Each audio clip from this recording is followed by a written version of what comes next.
couldn't run away from my feelings and the pain. For the first time in my entire life, I experienced them to the fullest. I felt like I could not survive them, but I felt them deeply to my core, something that I had never done in my life. And that helped me come to a revelation, a light bulb moment, that allowed the space within me to have an idea of how to solve the problem.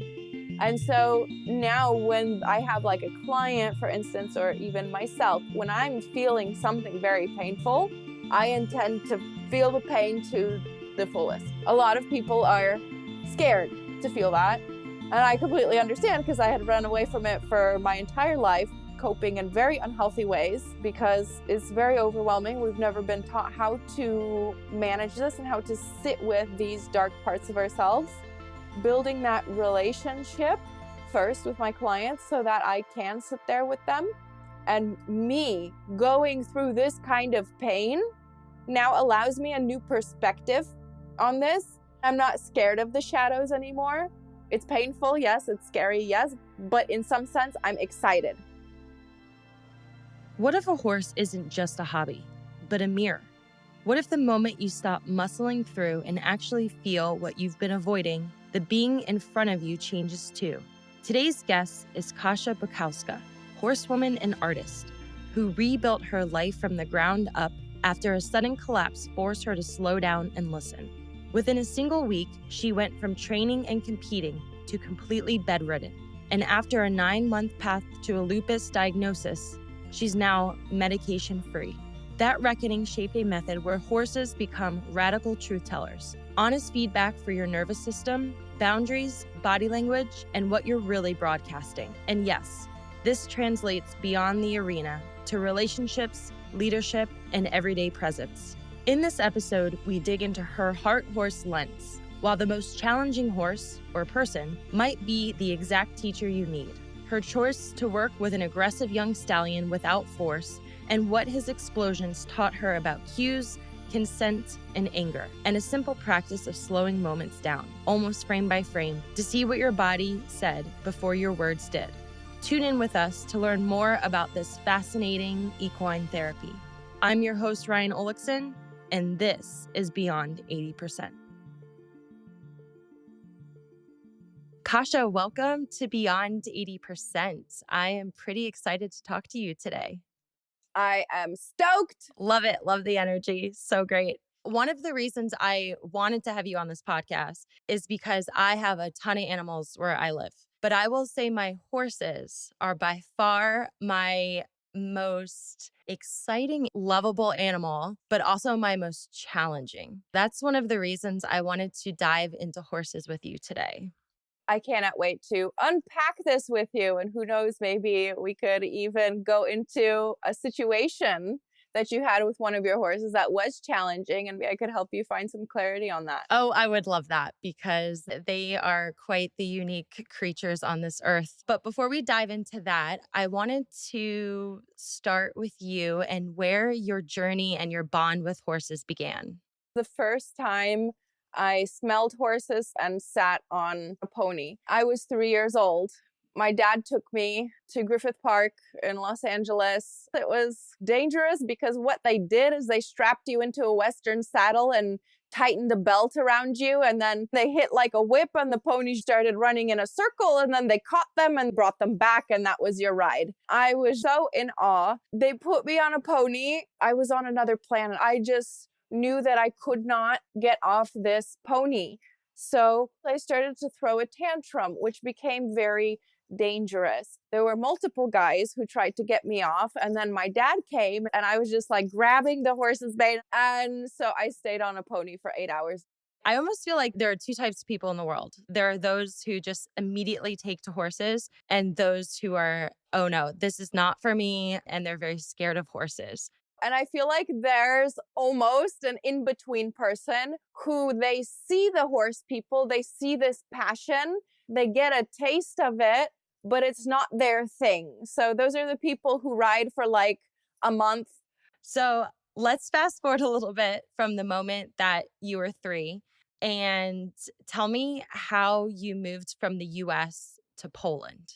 So my parents were divorced. My mom wanted to speak English. She wanted me to have the American dream, university, good job, education, like stability, this. And my dad was more entrepreneur, business consultant, flying all around the world. And he wanted me to get in touch with my Polish roots. My mom had a very difficult childhood growing up. I didn't know very much about Poland other than they did not have shampoo or soap.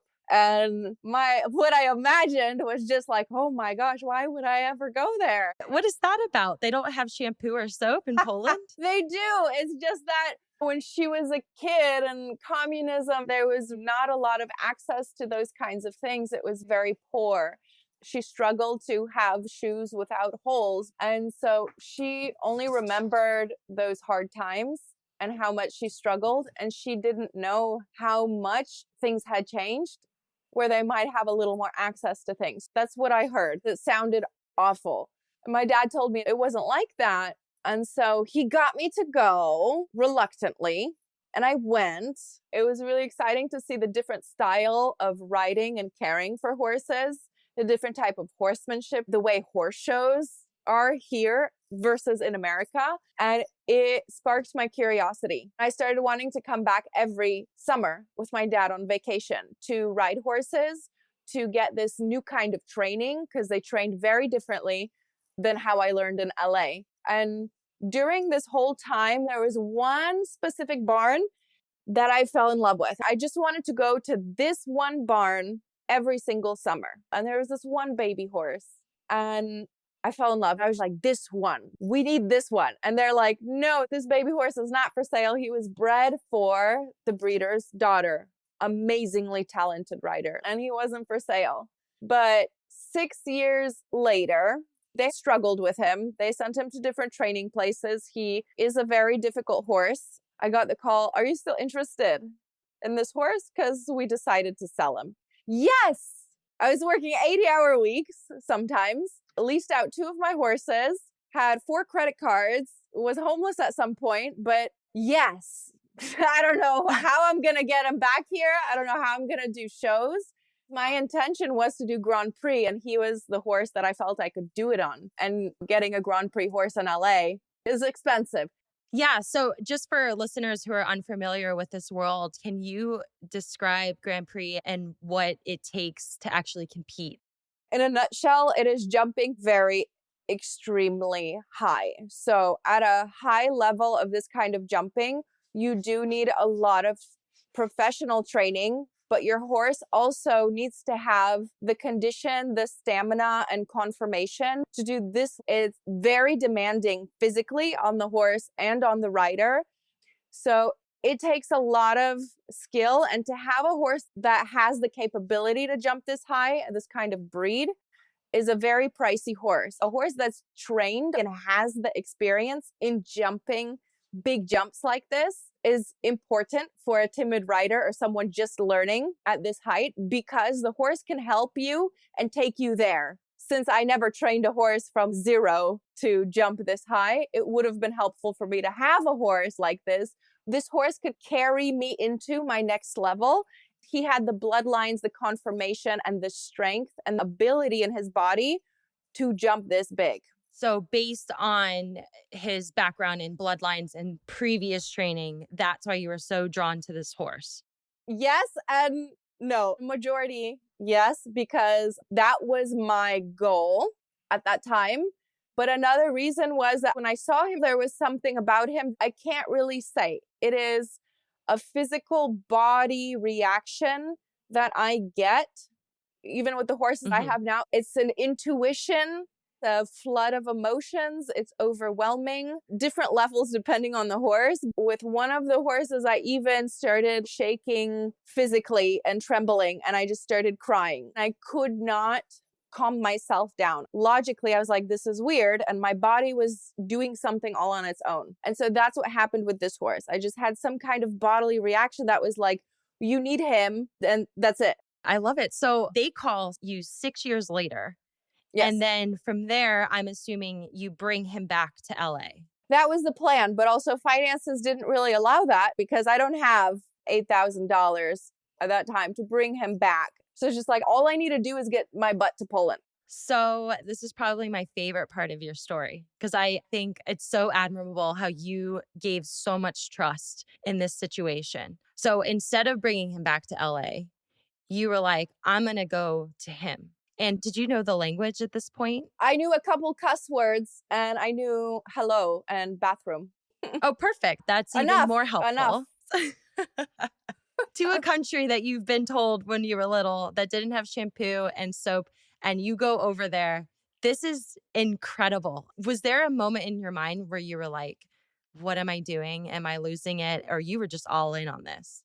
I felt like other people were crazy. When they told me I was crazy, I felt like they were crazy. And I felt bad for them that you've never loved something and had such a deep passion and knowing that you've never had that in your life. So I'm sorry for you. So it was really hard. And what was difficult for me was that I was already struggling with depression.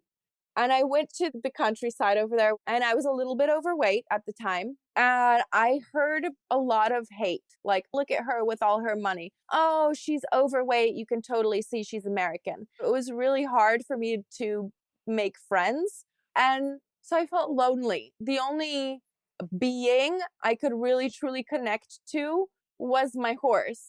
So it felt really isolating. Yeah. And on top of that, it's a huge shift, not only moving to that physical location, but also culturally. I can't imagine going from LA to Poland and being thrown into this completely new environment. Yes. And also, there were times where some of the trainers got so frustrated with me that I was riding poorly, that I wasn't doing what they said, where one trainer literally cussed at me. I felt so alone. Even the trainers don't want to be around me. Like, on one hand, I was like, did I make a bad decision? I don't have any friends. The trainers don't want to work with me. I can't find anyone who speaks English. So I went through a deep depression, second guessing myself. That was rough, but just sitting and observing Sławny, that's his name. I call him Pony or Mr. Pony Cakes. Just watching him and listening to him eat hay reminded me that this was the right decision. I just need to find the right people. So this is 2010-ish. You're in Poland, you're training with Pony Cakes, Mr. Pony, and you have a moment in your life that shifts everything. Can you talk to us about what happened there?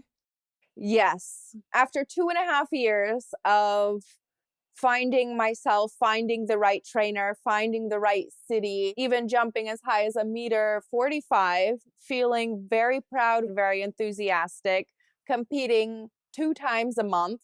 Within 1 week, I became bedridden. I was a vegetable. I could not feed myself. I could not brush my teeth or my hair. I could not wipe my butt. I needed help with everything.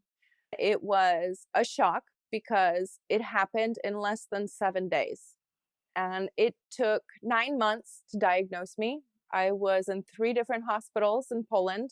I saw over 20 private doctors, most of which, after the first hospital pumped me on lots of steroids and the swelling went down, I looked pretty normal. And so most doctors just told me that I want attention. One doctor pulled my dad aside and prescribed me antipsychotics and told my dad to crush it up and put it in my food.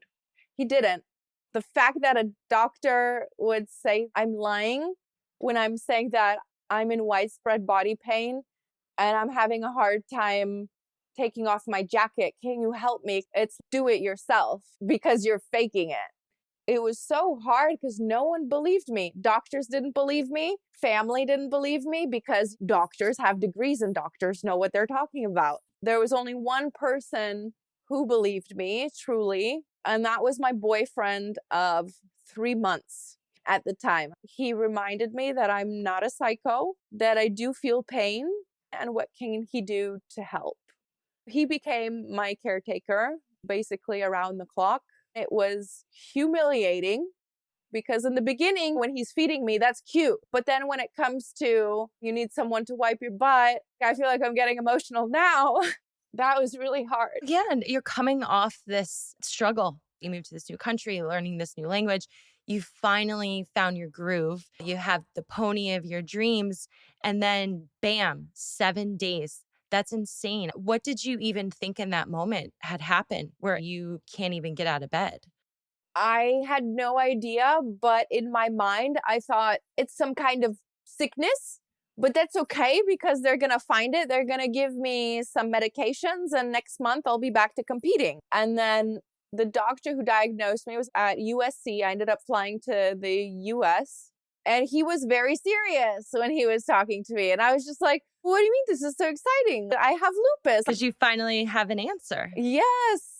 But he started telling me how I will have this for the rest of my life. And he also confirmed what other doctors had told me, that I will not ride horses again, and that it could get a lot worse. He started saying some things where I think my brain shut off. I think it was my coping mechanism. And so I got home, and when I started looking up what it is, what state I'm in, what could happen soon, then I got scared. I saw it as the ending of my life.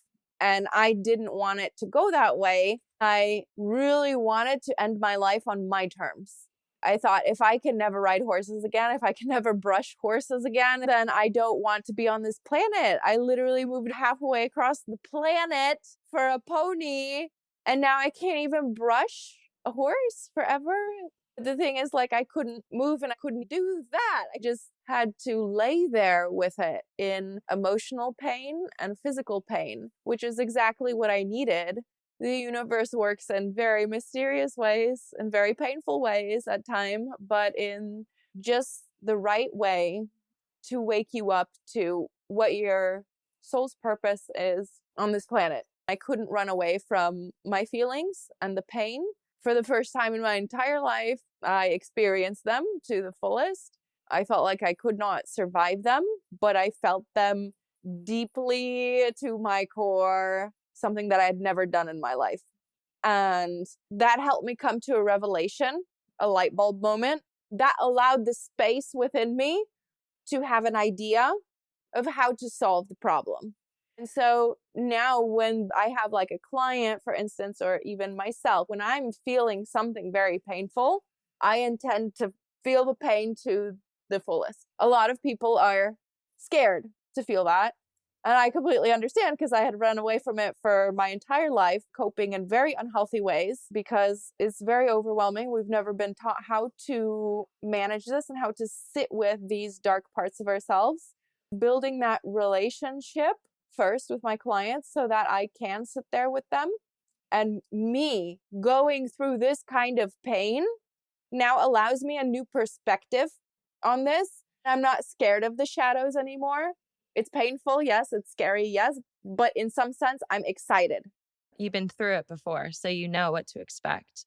So, what was the dark thing that you had to sit through, and what idea did it spark in you? My entire life of not feeling worthy, not feeling good enough, feeling like my entire family was ashamed of me, that I was always a burden.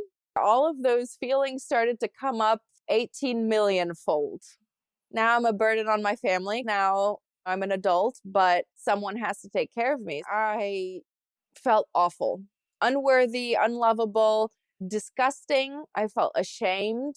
All of these things that I didn't want to look at in myself. And I was always chasing evidence on the outside to prove to myself, my family, and to prove to other people that I'm worthy of attention, love, acceptance. And so that's why I chased the dream of being a Grand Prix rider, because I thought if I could jump high, I could prove I'm a good trainer, prove I'm a good rider. I could win some money, be wealthy, prove to my family that I'm a good person, someone to be proud of. In my head at that time, I was like, how could they be proud of a vegetable in bed? Yeah. And so, what came out of that after you had to go through that deep, dark tunnel? It was almost like a switch. I cried a lot, and I just felt the space to look for answers. So I typed in how to train a horse from a wheelchair, and I saw amazing stories, amazing people. Amberly Snyder was my biggest inspiration. The fact that she was paralyzed from the waist down in a car accident and what she accomplished despite that disability, that happening to her. I looked at her story basically every day. If she could do it, I can figure this out. I just need to get stronger. So that's what actually led to my artwork now, because I had a moment where I decided if they can do it, I can do it. It was like a decision in that moment. And then I asked my mom for art supplies. It sounds like your decision to pick up and go to Poland. It's a very similar theme there. I come to certain points where I make a decision and nothing's holding me back from it. So tell me about the art supplies. Yes. So I struggled with OCD a lot. And so I never really liked to paint or do anything like that. I like to have an eraser and erase my mistakes and make sure it's absolutely perfect. And what did my mom bring home? A little canvas and some paints. And I'm like, I can't do that. What is this? And she's like, this is art supplies. And again, universe, thank you. So I started painting horses because I didn't see them for months on end. I just wanted to have some kind of connection with them, even through artwork. It was very painful physically to hold the paintbrush, to like dip it in the paint and then the water and then on the canvas. That is a freaking workout. And so at one point I just held a very wet paintbrush on the canvas and it dripped. And I was crying from the emotional pain, the physical pain, and my canvas is crying. And I still use these drips in my artwork. It's very symbolic for me. And even though now I'm not on any medication, the drips are still really important to remind me of my perseverance, my determination, and just the decision that I don't accept my condition and I'm going to do what it takes to change it. I love how this story starts from rock bottom. We're bedridden, not able to do things for ourselves, lost your independence. And now we're starting to paint and almost feels like these little baby steps are starting to happen. So where does this painting take you? It seems like something out of a movie now looking back, because I never could have created how everything can connect into the life that I have now. I remember the first painting I finished. That one I kept for myself for a long time. I sold it in Poland later, painted a couple, and I posted one on Facebook. It was very private for me and embarrassing at the time. And someone asked me how much. And I was like, I could make money. I could save up for a Shire horse, which was one of my dreams. And I was like, who knows how long I have to live? So now I need to do whatever it takes to get my dream Shire horse. And that person on Facebook gave me that light bulb idea of I can make money doing what I love, and that can fund my passion for horses.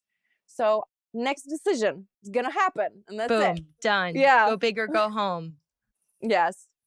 This story is so incredible. I've seen your paintings on your Instagram account and your TikTok account, and they are insanely beautiful. They're so unique. Where are they now today as we're talking about them?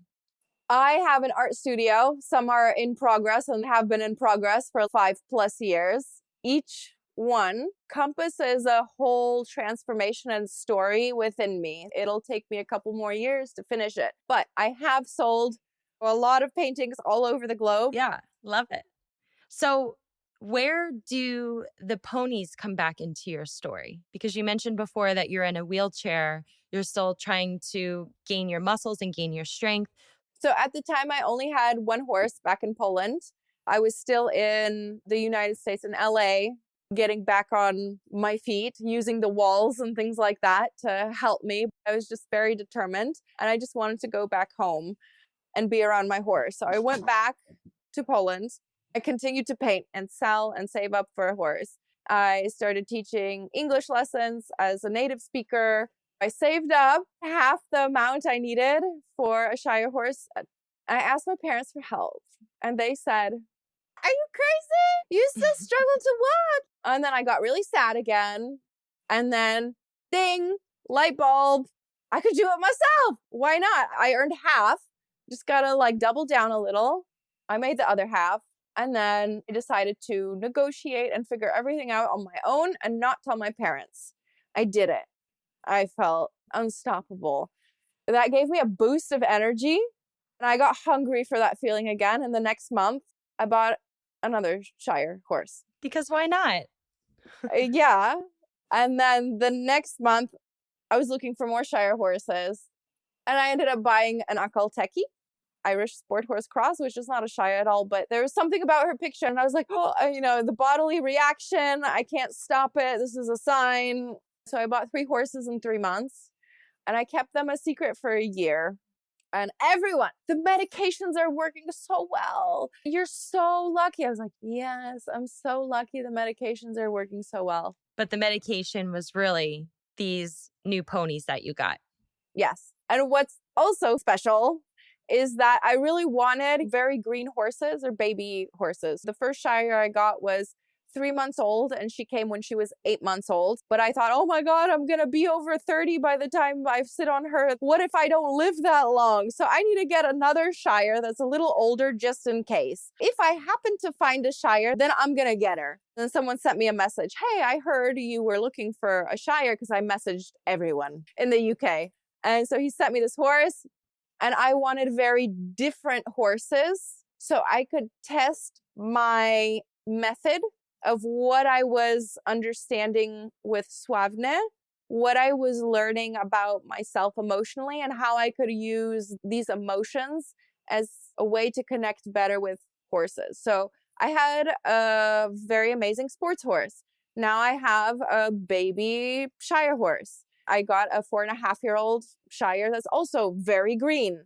I also had no experience with horses with 0 experience quite like this, but YOLO. And then, of course, I need a very spicy sports horse that's like maybe 1 to 2 years old to see if that would work on her too. So that's why I got Lulu, the Akalteki. I just want to pause here for the people who are not horse people, and they're probably sitting here and they're like, why would you need so many horses? Why is one not enough? It's making sense to me because you do need a horse for everything. And I love how you laid that out and explained it. Just in my barn, I need a horse that I can ride in the ring, but I also need a horse I can ride on the trails. And then when both of those horses are being ridden, who's going to hang out with my other horse? So then that horse needs a friend. There is, I would call it, horse people, math and logic. And then taking that even further, after I got these horses, my body did not let me do very much with them. I spent most of my time on the sidelines observing. I had to start thinking of creative ways that I could encourage them to come spend time with me, because I couldn't put a halter or rope on because I literally did not have the strength to stop them. I had to come up with a way to get them to come to me and to be so amazing and interesting that they would continue to stay with me. So this is the start of the method that you were referencing. Exactly. And after I started figuring things out with this Shire horse and this sports horse, I ran into different problems with different breeds, different problems with different histories as well. And I was just like, I need a more difficult horse. What's the most difficult horse that I could find? A very aggressive 2.5-year-old stallion. Why not? Go for that. I wanted to prove to myself and also to other people that you don't have to use punishment. You don't have to use force to connect with a horse and get a horse to do something. You can use treats, but how can you use treats with an aggressive stallion? That doesn't make sense. It's hard to explain what I still didn't understand myself, but I felt it inside me that this is the way to connect with him.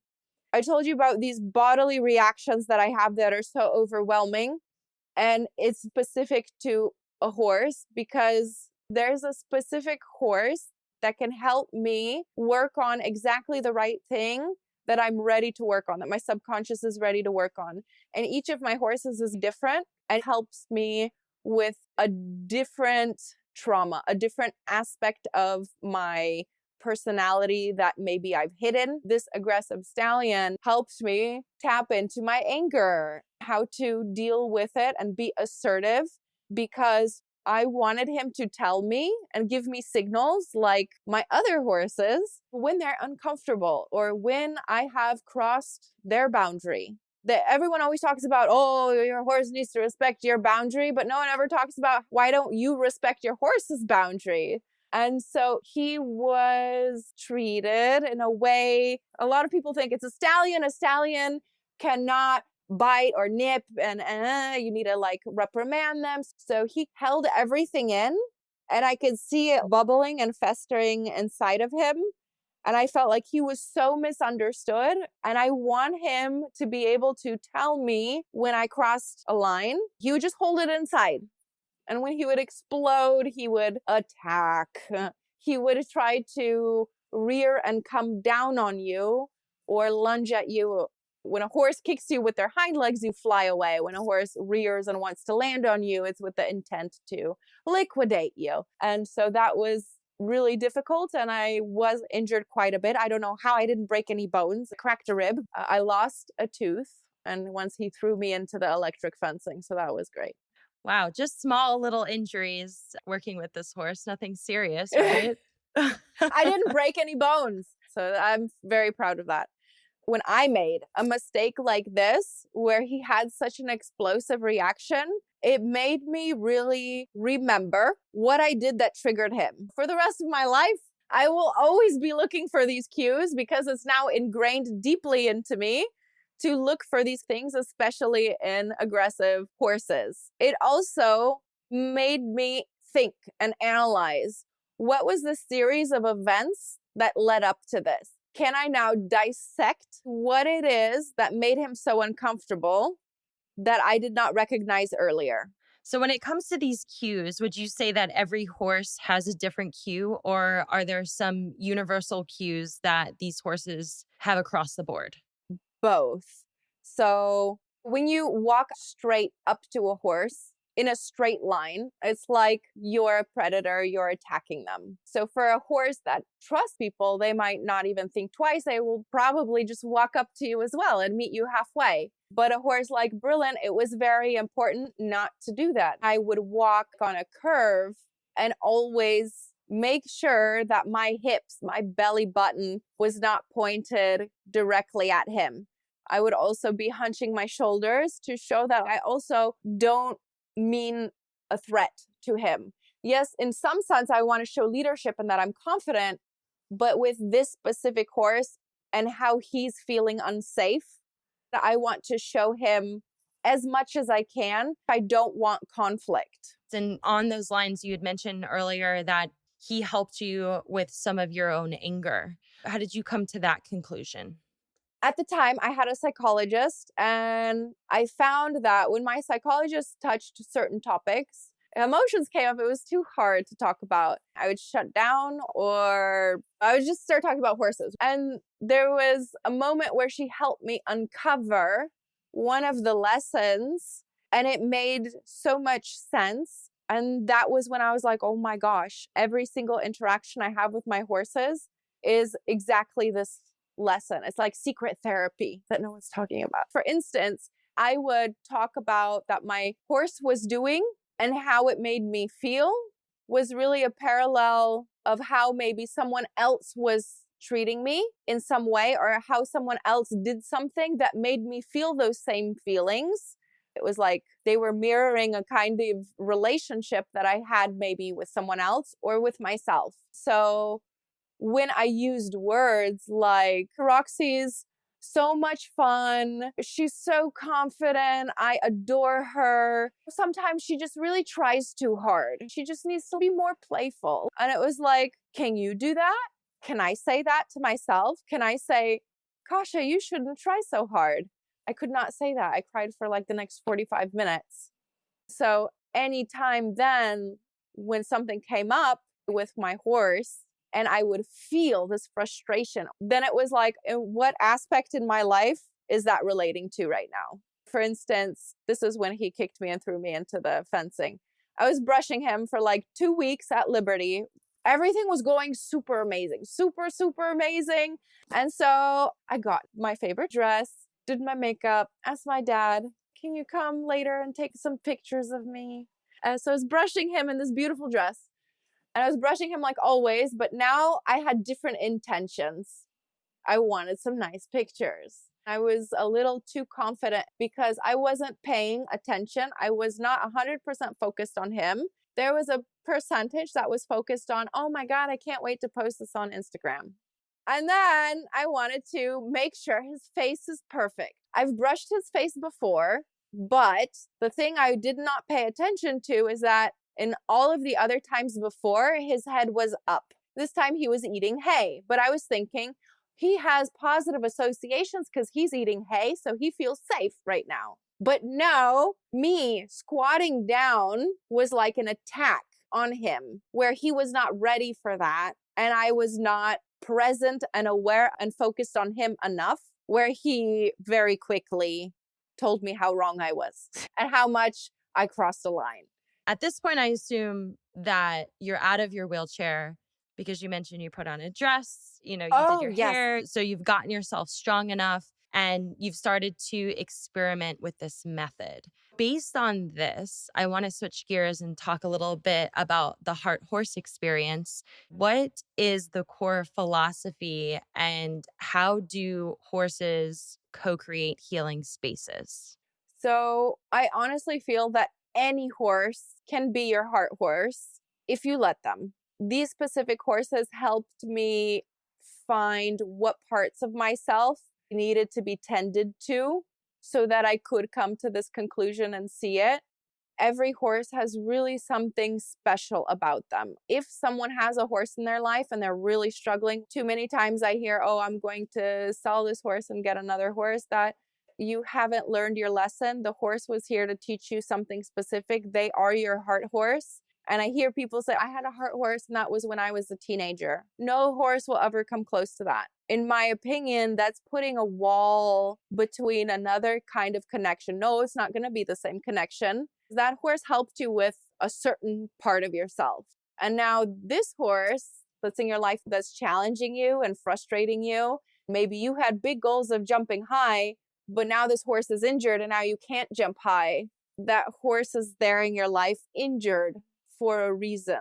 If people can be open to seeing whatever horse is in front of them as their heart horse, the whole experience with this horse changes. And when you say, no, that was just that one horse, you're blocking yourself from experiencing that with another soul that's ready to help you grow and develop.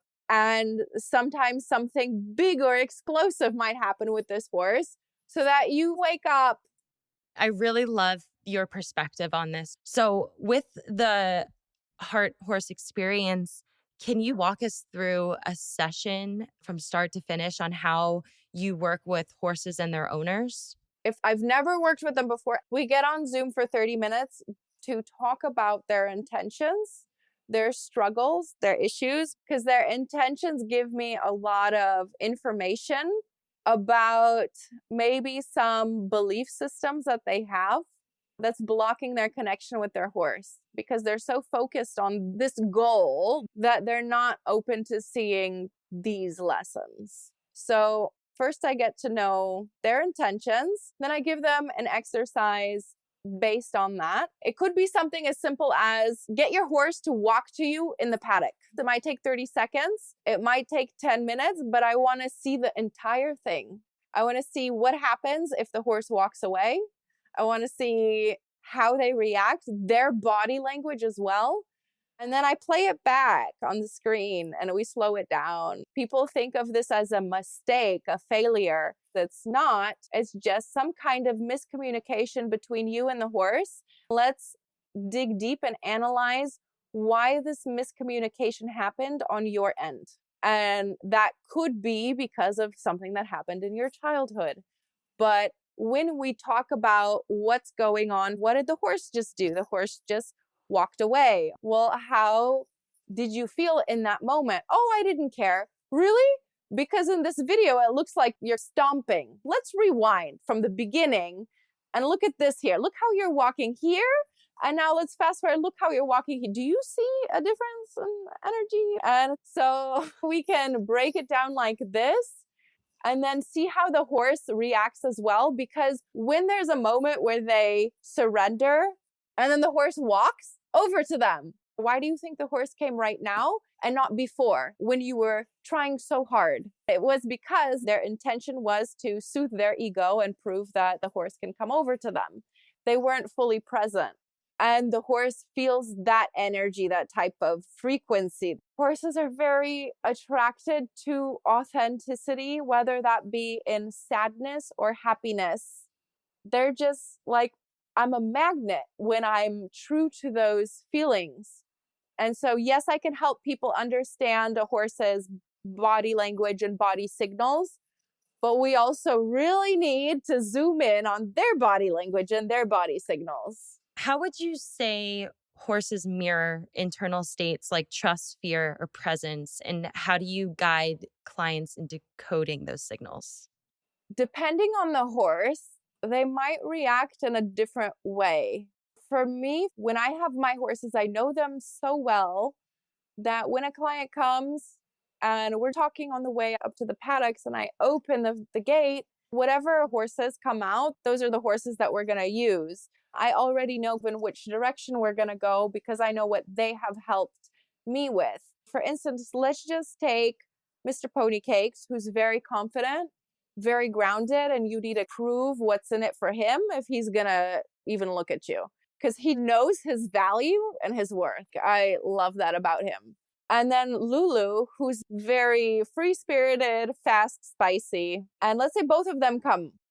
And let's say Suavne, Mr. Pony, comes up to them because they're feeling something that is connecting to more and can help this person see better than Lulu in this moment. But maybe Lulu will be needed later for some other emotion that will come up because of this. And so the fact that I also know my horses so well, Suavne is about confidence, self-worth, and value. Lulu is more about playfulness, your inner child, authenticity. So I already know we're either going here or here. And depending on what comes up and then what Suavne will do. So I like to ask questions because it gives me a clue. Okay, I know this is about confidence and self-worth. What does this horse exactly do? Let's say he comes up to this person and meets this person and just stands there with them. So if he's going to be standing there for more than 30 seconds with you, this is interesting. So I just start asking questions along the lines of, how did you feel when Suavne came up to you and Lulu didn't? And it depends on what their answer is. Then let's ask the next question. And maybe in some cases, a type of motivational interviewing where I repeat back to them what they just said. When they say it, it sounds one way, but when I say their exact words, they might understand it in a different way, which then something might light up in them or turn off, which influences the way Suavne now reacts. Maybe he walks away in this moment. Ooh, he walked away. They closed a door. They closed something. Suavne doesn't like when you're hiding things. Lulu might step in. She's going to say, let's try to release some of this tension and be playful and silly. So in that way, these horses can help me investigate and help ask the right questions because sometimes I really don't know exactly which direction it's going to go. From talking to you the first time, I've started to look at my horses because I'm someone who like goes up there. I have the intention, we're going to ride today. And now going up there with, well, I don't have a goal. Kind of come up here and hang out and see what happens. And my horses did react differently. And my heart horse showed me that I have no patience. I am always on a timetable. I have exactly an hour to do this. And it was really cool that I just let him dictate that. He was also surprised when I walked up and I didn't immediately put a halter on him. And it took him about, I would say 10 minutes. You know, I just kind of stood in his run. And when he was ready, he decided to walk out and greet me. And it was such a different horse that I got once I allowed him to come to me. He just decided, hey, I'm going to come greet you. And it just totally changed my perspective on this. And I see the benefit of listening to the horse and what it showed me in that moment with him, and also learned something in the process. That's amazing that you had that experience. You have evidence that there is something to it. If someone has never experienced that, it might be hard for them to fathom because they have nothing to relate it back to. But since this worked to this effect by you just waiting. Could you imagine how your relationship could potentially skyrocket? Yeah. So you also run online courses, and how do these complement the equine experience? It really gives a deep dive into signals. I take the horse's preferences, the horse's history, as much as I can analyze. And then I take the different methods and start testing which is right in this moment for this horse. I can outline and give you, okay, there are these stress signals. These are amazing signals. This is what their body does, their breath, how they blink, how they walk, but then also incorporating it and giving a little bit more insight as to how that's related to your history and your subconscious. And a story that I might explain might trigger some memory with their horse, and they start to think about it differently. So when you can pick apart those things, see them as puzzle pieces to uncover what's going on inside of you, then you realize there's this whole other world to understand the parallels, what it means as a mirror in your subconscious. So you have built, I would call it an empire. You have the paintings, tons of followings on your social channels. You have your in-person experiences, your online experiences, an ebook. How are you changing the narrative around equine therapy and therapy in general?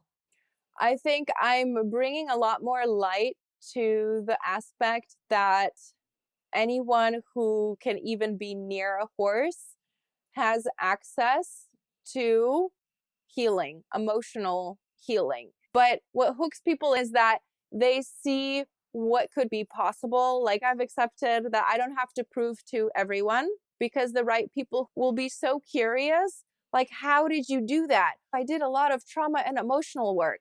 That might scare some people. Then there are the people who are like, I've gone to a therapist for 2 decades and I haven't seen much progress, but my horse is my everything. Maybe I can combine the two.